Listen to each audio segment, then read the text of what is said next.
Esse é o livro que todo mundo lembra quando se fala em dinheiro. Sabe aquela pergunta tipo, qual é o livro que eu tenho que ler se eu quero começar a ganhar dinheiro, a saber como gastar melhor e tudo mais? Todo mundo fala esse livro. Então, seja pobre ou seja rico, será que você já leu esse livro? E antes de falar que livro é esse, deixa seu like e se inscreve no canal. Eu tenho certeza que nem o Robert nem a Sharon tinham dimensão do que esse livro seria quando eles estavam escrevendo. Publicado em 1997, Pai Rico e Pai Pobre provavelmente foi um dos primeiros livros a abordar esse tal de mindset. No livro, os autores falam sobre possuir o sistema, sobre possuir os próprios meios de dinheiro e tudo mais, ao invés de você trabalhar para alguém. Isso faz muito sentido se não fosse tão difícil hoje em dia, e eu também diria que no passado, ter esse negócio rentável e 100% rodando sem você. Na realidade, no final das contas, é o sonho de todo mundo, ter um negócio rentável em que você consiga trabalhar e ao mesmo tempo ter tempo para você, para sua família e para seus hobbies também. Durante o livro ele vai falando sobre as lições que o pai pobre e que o pai rico ensinaram para ele sobre imóveis, sobre ativos, sobre inteligência financeira. E isso é interessante porque ele fala do pai pobre, que seria o pai biológico dele, que tinha uma visão X sobre dinheiro. O pai rico, que na verdade era um amigo dele, que falava sobre finanças, sobre dinheiro de uma forma completamente diferente. Ele diz que foi interessante ele ter esses dois pais porque foi uma forma de conseguir visualizar essas duas dimensões. Imagine que você tem um pai pobre ou que você tem um pai rico. Provavelmente você só vai ter um tipo de visão sobre dinheiro. Eu separei 5 pontos extremamente interessantes nesse livro que eu consegui aplicar na minha vida e acredito que você também, porque eu não sou nenhum ponto fora da curva, sabe? Então você também vai conseguir aplicar e que eu acho que faz muito sentido pra gente hoje em dia. O primeiro ponto importante é que talvez o modo como os nossos pais lidem com o dinheiro não seja a melhor forma. E isso é interessante porque a gente tende a copiar os nossos pais, a aprender com eles. Isso é óbvio, isso é claro.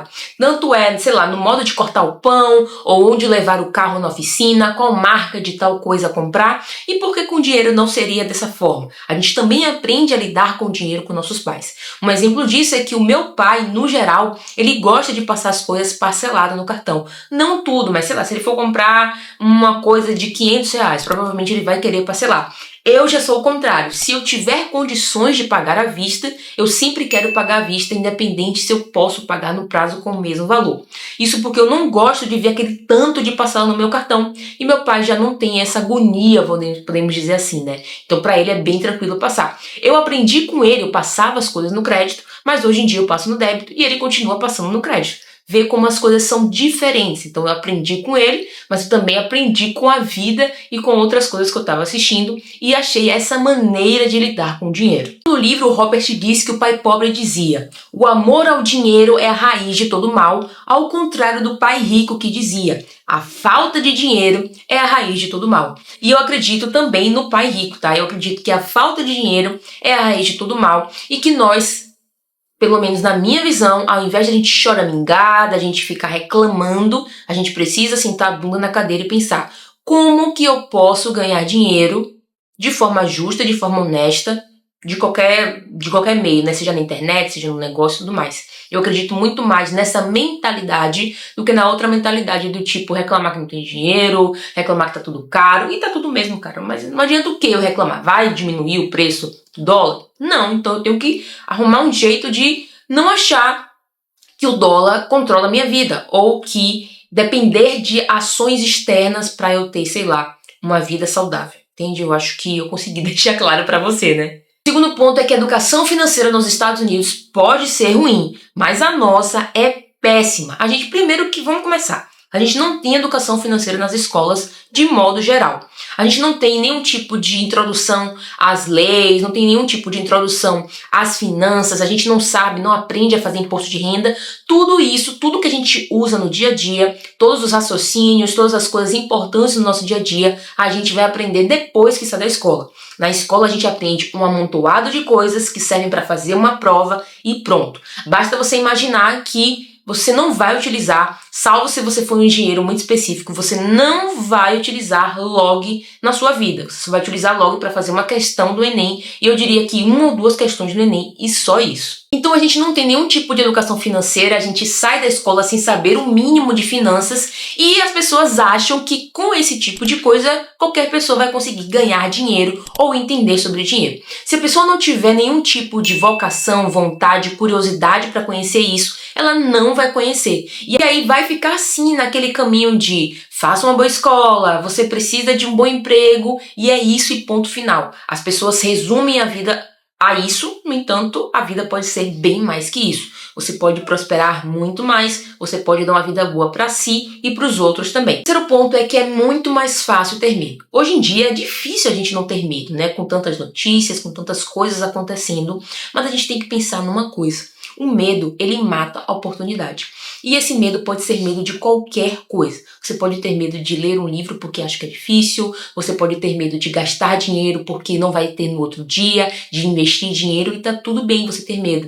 No entanto, se o medo te paralisa, você vai continuar no mesmo lugar, porque as coisas não mudam, o seu habitat não muda, a sua rotina não muda se você não quiser mudar. Você tem um medo de ir para academia porque acha que não vai conseguir. Então você não tenta, você sequer tenta fazer alguma coisa porque você acha que o medo é o resumo de tudo que vai te acontecer. E aí você perde, então, a oportunidade de mudar a sua vida, de mudar os seus hábitos e tudo mais. Então, sim, é normal ter medo, mas não é normal deixar o medo te paralisar e te fazer perder oportunidades, não só de ganhar dinheiro, mas também de adquirir conhecimento, de conhecer pessoas, de conhecer lugares. O quarto ponto é que o único ativo real que você possui é a sua mente, é a sua inteligência. Esse é o instrumento que você precisa usar para ganhar dinheiro, para ficar mais inteligente, para sair da situação que você tá, para mudar a situação da sua mãe, para fazer qualquer coisa, você precisa pensar. E para pensar melhor, logicamente que você precisa ser mais inteligente, conhecer mais coisas, ter mais referências na sua cabeça. Então é por isso que eu digo que cultivar a inteligência é a melhor coisa que você pode fazer, porque com ela você vai conseguir coisas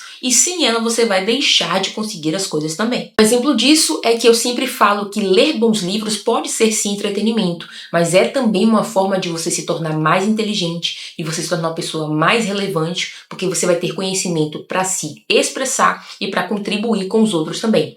E pensando nisso, pensando em tudo que os livros fizeram por mim ao longo de tantos anos de leitura, eu criei o Clube Leituras em Série, que é um clube por temporada, e a cada temporada a gente lê um tema. Essa primeira temporada se chama Mundos em Colapso e a gente vai ler 4 autores distópicos. Nós, do Zamiati, Admirável Mundo Novo, do Aldous Huxley, 2084, O Fim do Mundo, do Boal Sansal, e também vamos ler O Senhor do Mundo, do Robert Hugh Benson. Se você quiser saber mais e entrar para o clube, clique aqui no primeiro link da descrição.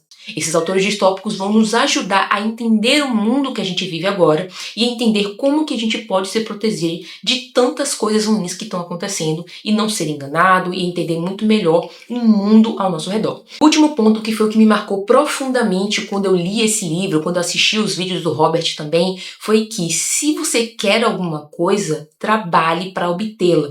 E o que isso significa? Não adianta você desejar alguma coisa se você não tem de fato a vontade de fazer. Um exemplo disso é, imagine que você tá tarde da noite, 11 horas da noite, querendo tomar um sorvete. E aí você fala, poxa, eu vou comprar um sorvete, mas o mercado fica a 1 hora da sua casa. Aí você fala, não, amanhã eu vou em um mercado mais perto, que vai estar aberto, e aí eu vou comprar esse sorvete. Mas, se você tivesse com uma vontade genuína de tomar sorvete, não importa onde o mercado ficasse, você iria lá. É assim que eu diferencio uma vontade de um desejo. Eu tenho uma vontade genuína de ler mais, de me tornar inteligente. Então eu faço por onde? Eu leio muitos livros, eu raciocino, eu faço resenhas, eu converso com vocês sobre os livros. Isso é uma vontade genuína de mudar, de se tornar mais inteligente. Então quando você tem uma vontade genuína de comprar uma casa, comprar um carro, dar uma vida melhor para você e para os seus filhos, isso vai te fazer trabalhar para conseguir.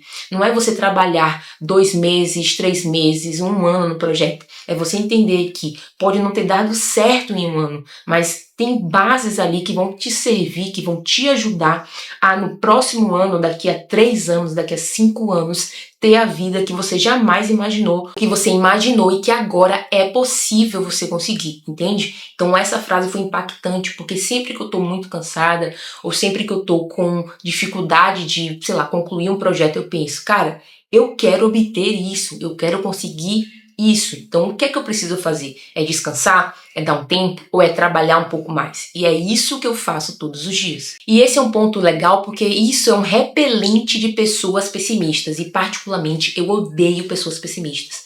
É uma coisa que eu realmente odeio. Porque pessoas pessimistas não são só pessimistas. Elas colocam uma energia péssima no ambiente, péssima nas suas coisas, e isso faz com que você se sinta menos motivado. E não é como se eu fosse a sonhadora, mas que eu entendo que pensar nas possibilidades e fazer por onde é o caminho muito mais do que ficar colocando energia ruim para dizer que não vai dar certo uma coisa. Enfim, Pai Rico e Pai Pobre não é exatamente um livro técnico, eu diria que é mais um conselheiro, e é por isso que eu acredito que ele é tão indicado quando alguém pergunta sobre finanças, porque querendo ou não é um livro super introdutório, é um livro que vai te dar algumas bases para você entender o mundo financeiro, entender algumas linguagens e ter essa mentalidade, que aí eu acho que esse foi um livro que me trouxe a mentalidade de como que a gente deve pensar sobre o nosso dinheiro de fato. E esse foi o vídeo de hoje. Se você gostou desse vídeo, não esquece de deixar o seu like, se inscrever no canal e conferir esse videozinho aqui em que eu falo os melhores livros que eu li em 2024.